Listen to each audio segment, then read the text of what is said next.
आपने सास बहू के चर्चे तो बहुत सुने होंगे, हर घर घर की कहानी है। लेकिन मैं आज आपको सास बहू का एक अनोखा किस्सा सुनाती हूँ।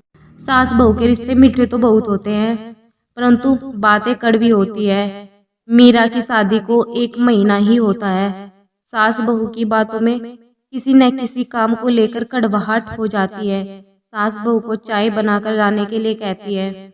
बहू चाय लाने के लिए चली जाती है। बहू को गए हुए अभी 1 मिनट ही होता है।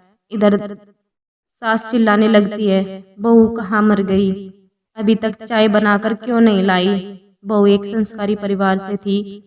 वह सास की बात सुनकर गुस्सा नहीं करती और कहती है, ठीक है माँ जी, मैं चाय लेकर जल्दी आती हूँ।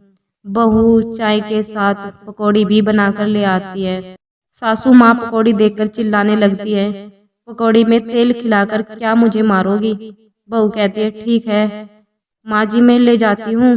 सास कहने लगती है, नहीं, जब लाई हो तो मैं इन्हें खा ही लेती हूँ। सासू माँ पकौड़ी पर टूट पड़ती है और सारी पकौड़ी खा लेती है। बहू थोड़ा सा मुस्कुराकर अपने काम में लग जाती है। दोपहर के खाने का समय हो रहा था। सास बहू को आवाज लगाती है, बहू कुछ खाने को मिलेगा।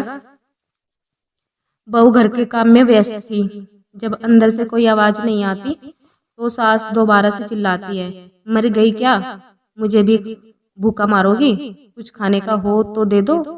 बहू आवाज सुनकर खाने के लिए खिचड़ी ले आती है। सास गुस्से में कहती है, ले जाओ, इसे मुझे नहीं खाना है। बहू कहती है, नहीं माँ जी, डॉक्टर ने दिन में खिचड़ी खाने के लिए कहा है, इसे खा लो, तबीयत ठीक हो जाएगी। सास खिचड़ी खा लेती है। बहू फिर मुस्कुराती है और अपने काम में लग जाती है। आज घर पर पूजा होती है।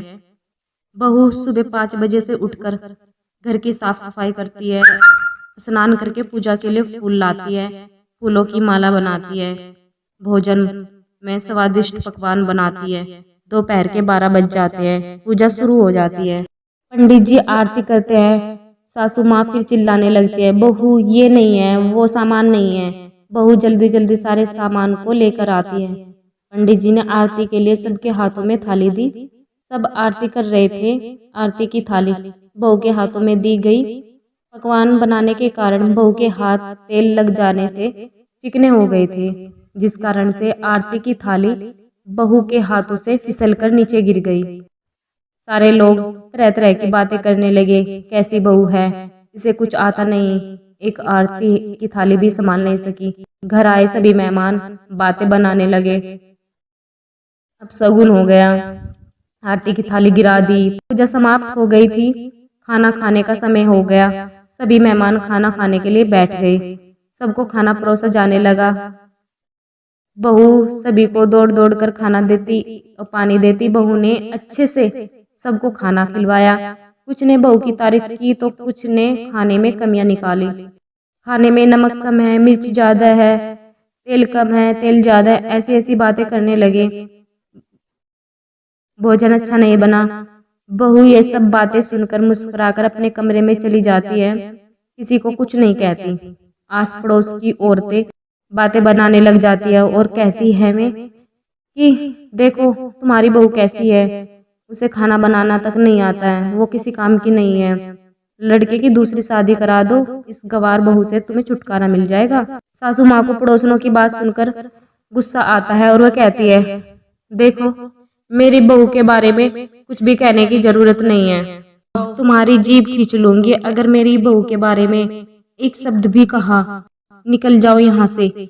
ऐसी संस्कारी बहू तो पूरे इलाके में नहीं मिलेगी जैसी मेरी बहू है। सुबह 5 बजे से उठकर घर के सारे काम किए, खाना बनाया, मेहमानों को खाना खिलवाया, खुद सुबह से भूखी है, अभी तक कुछ नहीं खाया, तुम उसे गवार बता रही हो, चले जाओ यहाँ से। सास एक प्लेट में भोजन लेकर बहू के कमरे में जाती है। माँ जी ये आप क्या कर रहे हो, मैं खुद भोजन ले आती। सास कहती है, नहीं बहू, आज से तुम इस घर की बहू ही नहीं, मेरी बेटी हो, तुमने इस घर की इज्जत रखी है, मैं अपने हाथ से तुम्हें भोजन खिलाती हूँ। सास ने बहू को अपने गले से लगाया। दोनों के विचारों की कड़वाहट मिठास में बदल गई।